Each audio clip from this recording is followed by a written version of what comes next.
All right, everybody, welcome back here in our album review series. Of course, if you've been following along, we just finished the ranking every Metallica album, and that was a fun one.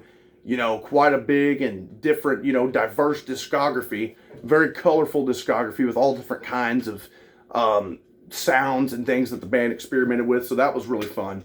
But today, like I said at the end of that video, we're going to do just a quick one and done, at least for now, as these guys are a new band. And then, of course, stay tuned at the end of this one where I'll announce the next band's discography we'll be digging through. But without further ado, we're going to be looking at this right here, Skills, Different Worlds. Dropped last year, actually. And this is a newer band, but, it ain't just a bunch of nobodies that came out of nowhere. I mean, we've got Billy Sheehan, my favorite bass player of all time. I've talked about him a little bit before, because he'd made some appearances on Steve Vai albums, stuff like that. And, he's played with David Lee Roth, which also had Steve Vai playing guitar on that. He's, of course, played in Mr. Big, probably what he's most known for. Talis, one of his early bands. Great, insane player. Like, shreds on the bass, straight up. Then we've got, of course, Brad Gillis from Night Ranger on here. And he also played... which I really like. He played on the Ozzy live album after Randy Rhoads died, Speak of the Devil, and played all the Black Sabbath covers with a really cool tone. Then David Huff here on drums. Can't remember where he's from. I can't remember if is he like the drummer for Night Ranger. I can't. You got me. I can't remember off the top of my head. And then this guy I'd never heard of. This kind of young kid on the back here. Renan Zonta, however you say it. You guys from Europe can help me out with that because I don't have a clue. But, he's from some other band, some Swedish band or something. But my God, he's got a voice and it sounds like it's ripped right out of the 80s. I'm telling you. And we kick it off with the first track, Escape Machine. One of my favorites off here immediately. It kind of has like this sour kind of riff at the beginning, with kind of some moodier vocals. Especially kind of a moodier chord progression in the pre-chorus, and I love like the pre-chorus, that little build-up and the little lick that Gillis lays in before the chorus, in between the verses, and then that chorus. I mean, it just hits, man. It sounds like something. These guys sound like I'm trying to put a finger on who exactly, like, because they're not heavy metal. They're more. It's almost like they have kind of a maybe a Whitesnake kind of feel, maybe a Slaughter kind of feel, or they're just a solid. I mean, I even hear obviously the Night Ranger because Brad Gillis, but just a solid '80s hard rock group. I mean, but this Renan Zonta guy, I mean, he doesn't sound vocally like David Coverdale of Whitesnake or Mark Slaughter or anything. That's just the overall music sounds a lot like, something you would hear from maybe one of them. Then we got Blame It on the Night, which is kind of a more, rockin' track that's kind of got a little bit of a bluesy kind of feel to it. More of kind of a swing kind of feel with it. And that's one of my least favorites off here, but it's good. That was one of the singles they dropped before the album released. And of those three big singles, that one didn't quite do it for me. I mean, again, it's not a bad song. It has its place on the album, but it's definitely not one of my favorites. It's probably my least favorite off here, for sure. Then we get the title track, Different Worlds. Really cool, clean tones that we get from Mr. Gillis here. Always, his guitar tone is incredible. I mean, if you've not heard it, it's something else. And I love just the voice from Renan here on this track. I mean, he just delivers in every way possible. And of course, you'll hear Billy Sheehan doing background vocals here and there as he normally does for Mr. Big. And you know what? Mr. Big would really be another band I would compare them to. Like, big time. That's probably the most similar one that I've said here. But Different Worlds, another great one that just sticks in your head. I mean, this whole album's full of hooks and those choruses that are just, earworms get stuck in your head. And this is one of them, big time. Then we got Losing the Track. another solid one. Got a cool little piano synthesizer kind of opener to it. Definitely more of an emotional kind of track, and I love the kind of how the chorus changes up vocally, with just kind of doing a lower kind of tone at the first in the first time they go through it. Then Renan just crazy just uses that range of his on that second, and just kind of change it up, adds to some cool, makes for some variation on the track. Then we get Writings on the Wall. We got another one of my favorites right there. That one, so freaking good, man. It's a real uplifter, real upbeat, just rocker of a tune. And I love the vocals on this one, that you can really hear like background vocals kind of infusing with like the layering of Renan's vocals. And so and that just makes for a really sweet sound, really, really, really solid sound, which, speaking of which, the production I forgot to mention on here is fantastic. Just pure, clean, to the point. Nothing bad about it. But yeah, Writings on the Wall, one of my favorites. Then we got Show Me the Way, which is kind of a ballad one. It starts off with kind of an acoustic intro, so kind of freshens it up on the album. And it's another solid one. I don't have a problem with this one at all either.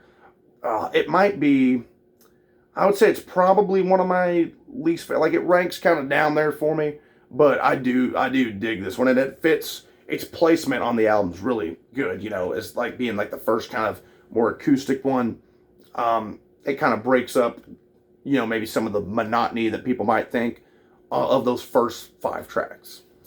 Then we get, man, this ballad right here, kind of a darker feel too. This was one of this is like the second single, I think, and man, probably my second favorite song off here. Just When I Needed You. Powerful stuff, man. The lyrics on that one are just, good stuff, man. And I love the solo on this one is cool. Just such a powerful song. If you ever, I was sold with the first single, but this one just sealed the deal for me that, I'm going to be buying that album when it comes out. One of my favorites off here. Amazing ballad. Oh man, that one. If you do anything, definitely check out that one and this other single we'll talk about in a second. Then we got Need to Fall. Another one of my favorites. I love the build up of this one. Hell, the pre-chorus might be better than the chorus on this one. I mean, it's just so freaking good. Love this one. And I love the ending too. The ending is just, they kind of take it up, like kind of go up an octave, and they're playing, and it just makes it, makes it kind of a cool, like, finale kind of feel for the track, and just solid one of my favorites, easily like my top 5 off here. Then here's that other single I was talking about that would be a must listen if you've not, it would probably be the best first impression you can get with these guys. That first single that dropped, Stop the World. Man, I was sold right off the bat. Starts off with like the little palm mutes that Gillis has got going and little licks. And, kind of has like a softer verse section. And then, I mean, this Renan Zonta guy, just, man, what a voice. I think and apparently he's been in this other band of his for a while, right? So like he's been out there. But I hope these guys make another album with the same lineup and everything, because I feel like his voice is something else. Like, it is very, very unique and not something you really hear a lot today.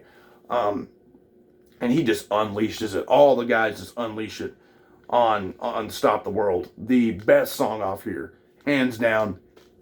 I jammed to this before the album was even out. I was like, the single, I just kept having that thing on repeat, like, in the months leading up to the release. I mean, man, and that one's still, not that I was disappointed by anything else on the album, but I was like, after I'd heard the full album, I'm like, yeah, nothing tops that Stop the World track.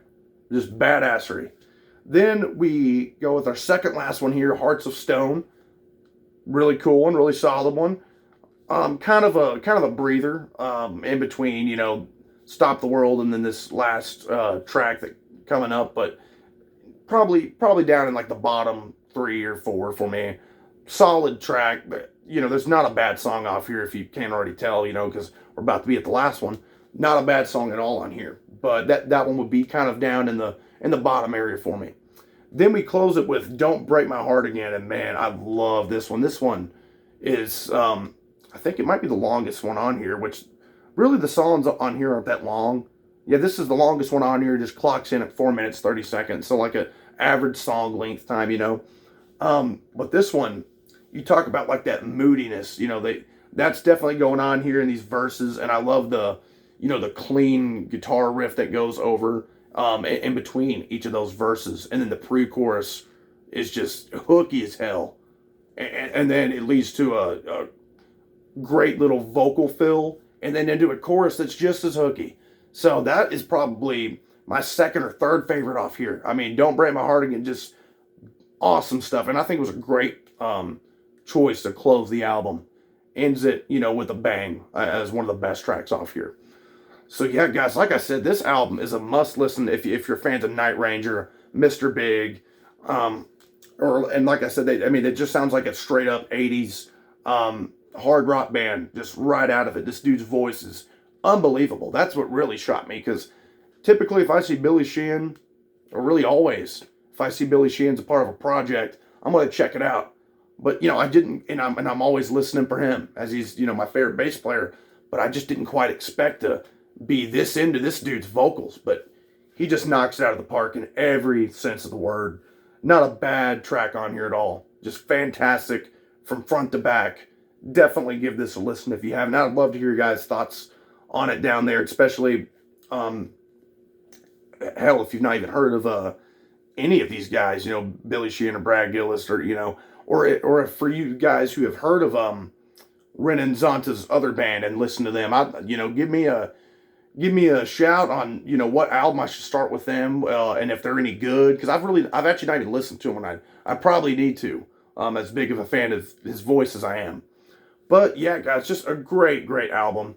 Absolute awesome. The album cover even kind of reminds me of like a Whitesnake '87 album cover with that kind of, stone background and everything. Fantastic stuff. But then we get to, of course, the announcement of the next discography we're going to be covering. And we're going to go back real heavy, The heaviest stuff we've covered on here, definitely Slayer and Death. But we're going to go down another death metal and even grindcore subgenre of metal for these first 2 records of this band. Of course, we're talking about Carcass.